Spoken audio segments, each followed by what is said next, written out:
Praise the lord. मसीह यीशु में आपकी सलामती हो। और मेरा ईमान है कि कल रात आप सब ने खुदावंद की शुक्रगुजारी की होगी और खूबसूरत जब बादल बरसे, आंधी आई और गर्मी का ज़ोर कम हुआ, इसके लिए हम खुदावंद की हजूरी में शुक्रगुजारी करते हैं और खुदावंद के नाम को इज़्ज़त और जलाल देते हैं। आए इसी शुक्रगुजारी के साथ हम अपने इस खूबसूरत दिन को इमसाल उसका 12वां बाब उसकी 4थी आयत से लेकर 9वीं आयत तक कलाम मुक़द्दस में से तलावत को सुनेंगे। इमसाल उसका 12वां बाब उसकी 4थी आयत से लेकर 9वीं आयत तक। अजीज़ों, कलाम खुदा में यूँ लिखा है, नेक औरत अपने शौहर के लिए ताज है, लेकिन नदामत लाने वाली उसकी हड्डियों में पोसीदगी की मानद है। साधकों के ख्यालात दुरुस्त हैं, लेकिन शरीरों की मशवरत मुकर है। शरीरों की बातें यही हैं कि खून करने के लिए ताक में बैठे, लेकिन साधकों की बातें उनको रिहाई देंगी। शरीर विषाद खाते और नेस्त होते हैं, लेकिन साधकों का घर कायम रहेगा।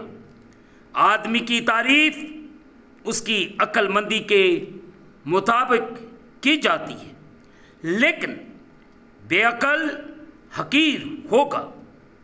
जो छोटा समझा जाता है, लेकिन उसके पास एक नौकर है, उससे बेहतर है जो अपने आप को बड़ा जानता और रोटी का मोहताज है। मुक़द्दस पाक कलाम के पढ़े और सुने जाने से हम तमाम सुनने वालों को मुक़द्दस पाक कलाम के वसीले से बरकत मिले। आमीन। आए अजीज़ों, जो हिस्सा तलावत किया गया है, इस पर आज सुबह थोड़ी देर के लिए गौर व खोज करें। आज सुबह हम 4थी आयत पर गौर करेंगे। 12वें बाब की 4थी आयत। नेक औरत अपने शौहर के लिए ताज है। मैं उन तमाम ख़वातीन से मुखातब हूँ जो शादीशुदा हैं। आप नेक नीति से अपने घर में का बंदोबस्त करें, ताकि आप अपने शौहर के लिए ताज का सबब बन सके। अजीज़ों, इंसानी रिश्तों में अमूमन सबसे अहम रिश्ता जो हम रख सकते हैं वो मियाँ बीवी का रिश्ता है। एक फ़र्द की ज़िंदगी में उसका अच्छा जीवन साथी खुशी, मसरत और कामयाबी लेकर आता है। ताहम किसी शख्स को इस तवक्को पर शादी नहीं करनी चाहिए कि उसका साथी उसके अदम तहफ़्फ़ुज़ को दूर करेगा। मियाँ बीवी दोनों को पहले से चाहिए कि उसका साथी उसके लिए अदम तहफ़्फ़ुज़ को दूर करेगा। मियाँ बीवी दोनों को पहले ही से मसीह के साथ अपने तल्लुक़ में भरपूर और महफूज होना चाहिए। लेकिन अजीज़ों, एक बुरा जीवन साथी दुख और गम का बाइस बनता है। जीवन साथी की तलाश करने में एक शख्स को दूसरे शख्स के किरदार और उस मर्द या औरत की मसीह के साथ वफादारी को खातर में लाना चाहिए। अजीजों, एक फर्द को इस बात को भी यकीनी बनाना चाहिए कि वो मर्द या औरत और उसका होने वाला जीवन साथी खुदा की पाकीज़गी यानी इखलाकी पाकीज़गी, रूहानी कामलियत, बदी से जुदाई और खुदा के लिए मखसूसियत के मेयार को बरकरार रखने के लिए एक दूसरे को हौसला दें। ये एहतियाती हमें दुरुस्त जीवन साथी का इंतखाब करने में और पूरी ज़िंदगी के दुख और अफसोस से बचने में हमारी मदद करेगी। अगर आप मुक़द्दस पौलुस रसूल का खत जो कुरिन्थस की कलीसिया के नाम लिखा गया, पहला कुरिन्थियों उसका 7 बाब उसकी 3 आयत, अगर आपके पास खुदावंद का जिंदा पाक कलाम मौजूद है तो मेरे साथ निकालें। पहला कुरिन्थियों उसका 7 बाब उसकी 3 आयत। अजीज़ों, यहाँ पे यूँ लिखा है, शौहर बीवी का हक अदा करे और वैसा ही बीवी शौहर का। 3 आयत बड़े वाज़िया तौर पर बयान करती है कि शौहर बीवी का हक अदा करे। अजीज़ों, अज़दवाजी तलक की पुख्तगी ये है कि शौहर या बीवी अपने बदन का इख्तियार बिला शिरकत गैरे अपने साथी को सौंप दे जिस पर उसका कानूनी हक है। इसका मतलब यह है कि शौहर या बीवी अपने साथी की अमूमी जिनसी तस्कीन के लिए अपना आप पेश करने से इनकार नहीं करेगा। अज़दवाजी जिंदगी में रहते हुए अपने शौहर या बीवी के साथ जज्बाती लगावट रखना फितरी है और खुदा की तरफ से है। और अगर कोई अपने साथी की ऐसी ज़रूरत पूरा करने से इनकार करता है तो वो अपनी अज़दवाजी ज़िंदगी को शैतान की ज़नाकारी की आजमाइश के लिए खोल देता है। आयत नंबर 5 इसी बाब की 7वें बाब की 5वीं आयत में लिखा है, तुम एक दूसरे से जुदा ना रहो मगर थोड़ी मुद्दत तक आपस की रजामंदी से, ताकि दुआ के वास्ते फुर्सत मिले और फिर इकट्ठे हो जाओ।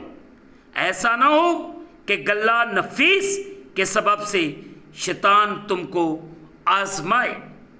फिर हम जब इसी बाब की 14वीं आयत को देखते हैं तो यहाँ पे वाज़िया तौर पर हमें बयान मिलता है 14वीं आयत के अंदर, पहला कुरिन्थियों उसका 7वां बाब उसकी 14वीं, क्योंकि जो शौहर बा ईमान नहीं वो बीवी के सबब से पाक ठहरता है, और जो बीवी बा ईमान नहीं वो मसीही शौहर के बाइस पाक ठहरती है। वरना तुम्हारे फर्जंद नापाक होते मगर आप पाक हैं।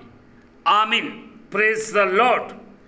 आए अजीजों, इस बात पर गौर करें, जब मसीही किसी बेईमान के साथ ब्याह लेते हैं तो फरकीन में से एक के मसीही होने के सबब नकाह और पैदा होने वाले बच्चे खुदा के पाक असर के तहत रहते हैं। इसलिए ईमानदार शौहर या बीवी को बेईमान साथी के साथ ही रहना चाहिए और अलैदगी या तलाक के ज़रिए नकाह या घर को तकसीम नहीं करना चाहिए।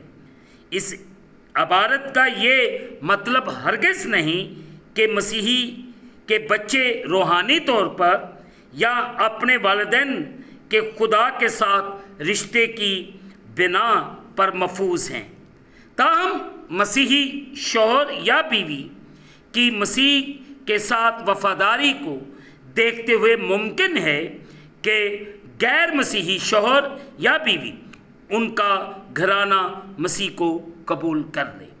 और आज सुबह खुदावंद हम सबको बड़ी बरकत दे और अपने कलाम के मुताबिक चलने और बढ़ने की तौफीक अनायत फरमाए। आज मेरी उन तमाम ख़वातीन से, उन तमाम मर्दों से दरख्वास्त है कि बराए मेहरबानी अपने ईमान को मजबूत रखें ताकि आपके वसीले से आपकी औलाद खुदा की कुर्बत में रहे। खुदावंद आज सुबह आपको और आपके घरानों को बड़ी बरकत अता फरमाए। आमीन। आए अजीज़ो दुआ करें। कादिर मुतलक खुदावंद तेरा शुक्र अदा करते इस खूबसूरत दिन के लिए जो आपने हम सब की ज़िंदगियों के अंदर बख्शा है। तो रहम कर, फजल कर। आज मैं उन तमाम ख़वातीन के लिए जो अपने शोहरों के लिए ताज है, उन तमाम मेरी बहनों पर तेरे अबर को, तेरी कुदरत को मांगता हूँ और तमाम मर्दों पर भी तेरी बरकत को मांगता हूँ। हम सबको ईमान में मजबूत रहना सिखा और कलाम मुक़द्दस के मुताबिक ज़िंदगी बसर करना सिखा। तमाम मसीही जोड़ों पर तेरी बरकत को मांगते हैं और ऐ खुदाम जो औलाद तूने अपने बच्चों को अता की, इस औलाद के लिए तुझसे बरकत की दुआ करते हैं। इन सब पर रहम कर, फजल कर और अपने कलाम के मुताबिक चलने और बढ़ने की तौफीक अनायत फरमा। और तेरा बेटा यीशु मसीह नासरी तेरे लोगों की ज़िंदगियों के वसीले से इज़्ज़त और जलाल पाए। सब पर रहम कर, फजल कर। पूरी दुनिया की सलामती के लिए दुआ करते हैं। पूरी दुनिया पर रहम कर, फजल कर और अपने आसमान को खोल के अपनी बरकत को नाजल फरमा। यूक्रेन रशिया की बहाली के लिए दुआ करते हैं और जो बे औलाद हैं उनके लिए बरकत चाहते हैं, उन्हें औलाद जैसी बरकत अता फरमा। जो तरह तरह की बीमारियों के अंदर मुब्तला हैं, हर किस्म की बीमारी मसीह खुदाम आपके कदूस नाम के वसीले से जाती रहे। बड़ा रहम कर, बड़ा फजल कर और इस वक्त जितने तेरे सामने झुके हुए इन सबको बरकत दे और खुदावंद इनकी परेशानियां, इनके दुख रोग तेरे कदूस नाम के वसीले से जाते रहे। बड़ा रहम कर, बड़ा फजल कर और बड़ी बरकत दे। हम इस खूबसूरत दिन के को खुदा बाप, बेटे और रूहुल कुद्दस के नाम से शुरू करते हैं।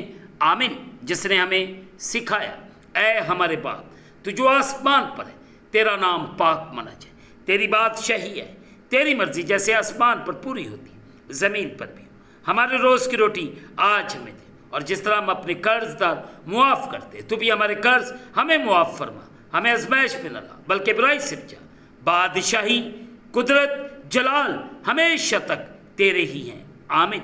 अब हमारे खुदावंद यीशु मसीह का फजल, पाकरू की रिफाकत और शराकत हाज़रीन पर, तमाम मुक़द्दसीन पर अब से लेकर अब तक होती रहे। आमीन। खुदावंद आप सबके साथ हो और आप सबकी हिफाजत करे, आप सबका निगहबान हो। और आखिर में यही कहूँगा कि आप इस चैनल को सब्सक्राइब करें, लाइक करें, शेयर करें और बेल आइकन को प्रेस करना ना भूलें। जैसे ही आप बेल आइकन को प्रेस करेंगे तो इस चैनल पर बनने वाली हर एक नई वीडियो की नोटिफिकेशन आपको बर वक्त मिलेगी। खुदावंद आपको और आपके घरानों को बड़ी बरकत अता फरमाए। आमीन। खुदावंद आप सबके साथ हो। आमीन।